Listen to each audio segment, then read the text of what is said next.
Her tragic death at a concert venue in Orlando nearly a week ago was lost in the barrage of other violent headlines. Christina Grimmie, the rising young voice star, gunned down at a performance. New details now on those final moments that awful night, and new insights on how hard it is to keep performers safe.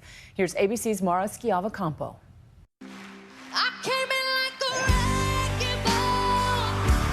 She was the 22-year-old breakout star of The Voice, Christina Grimmie, blowing the judges away with her cover of Wrecking Ball in season 6 of the singing competition.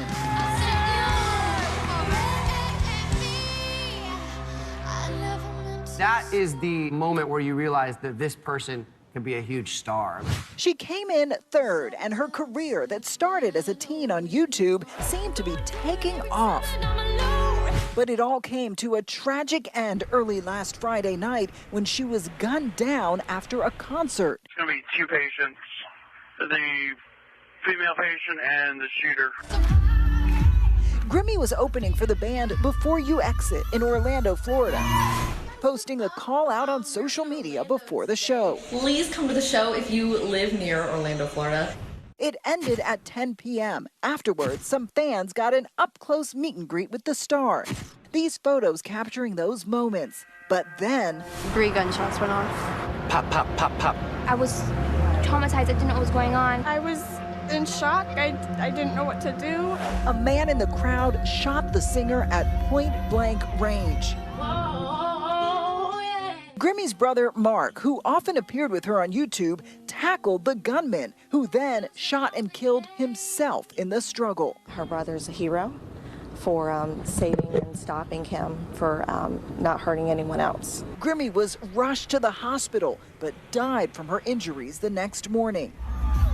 Following the news of her death, some of music's biggest stars finding ways to remember their friend. I'd like to dedicate this next song to him. Selena Gomez tearfully dedicating a song to the fallen starlet at her Miami show.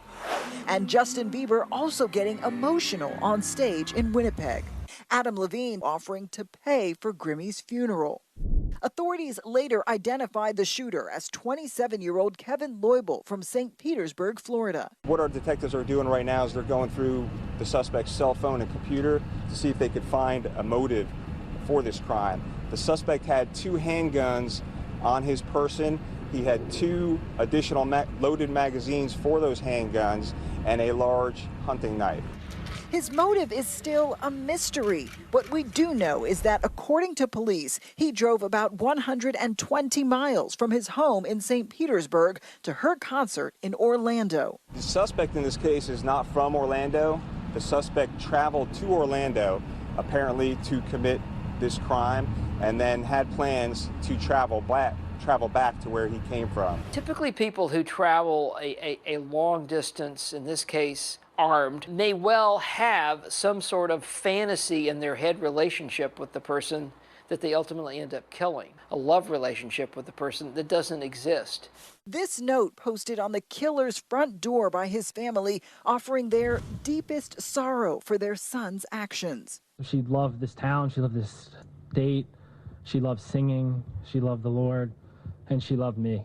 And she was just my baby sister. Christina's brother, Mark, who tried to save her life, spoke at a vigil for his sister in New Jersey, where they grew up. Witnesses say that she was arms open wide. She had no idea, and she treated everybody the same. And it was hard for her because she was introverted.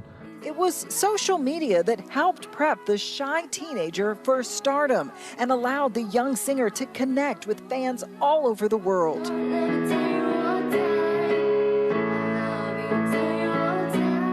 Her popular covers on YouTube amassing over 100 million views, like Justin Bieber's One Time and David Guetta's Titanium. I'm bulletproof, nothing to lose, far away, far away. Open up, open it up. For those wanting to be famous, it's a delicate balance between seeming accessible to fans and staying safe. Someone like Madonna, for example, they are going to have security around them all the time, no matter where they might be.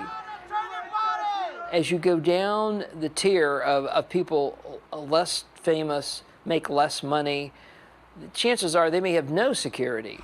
And there have been plenty of close calls, many captured in YouTube videos like these.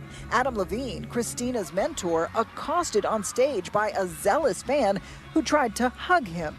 The same thing happening to Taylor Swift, a perfect stranger grabbing her leg at a concert. A Justin Bieber fan rushed at the singer on stage before security tackled him. And Beyonce was almost pulled off stage at a concert in Brazil before security intervened. If you place the protectee in front of a large unscreened crowd, you're placing your client at great jeopardy. This is us with Paris Hilton. Chris Herzog is with the Bodyguard Group of Beverly Hills. Kim Kardashian on the news.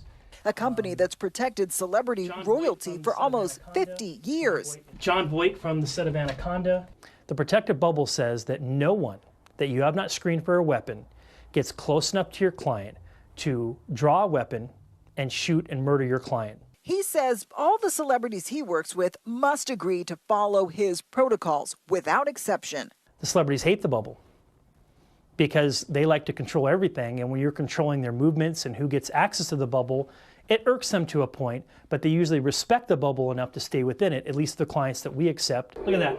He climbed up on someone's car. The bubble is too limiting for some and too expensive for others. That's the physical barrier to slap a hand down if it comes up with a gun. But Herzog is quick to admit, while you can minimize risk, you can never completely eliminate it. Yeah, that's Brad Pitt and Angelina right behind him. There is no absolute 100%, but you can minimize it to about a 99% level. The location of Christina Grimmie's last performance hosting its first show since then earlier tonight. Life goes on after tragedies, and any tragedy, Christina's tragedy, and everyone is unified by music. And Grimmie's funeral service is planned for tomorrow. Family, friends, and fans, for now, left asking only why her life had to be cut so short. Mara Schiavocampo for Nightline in New York.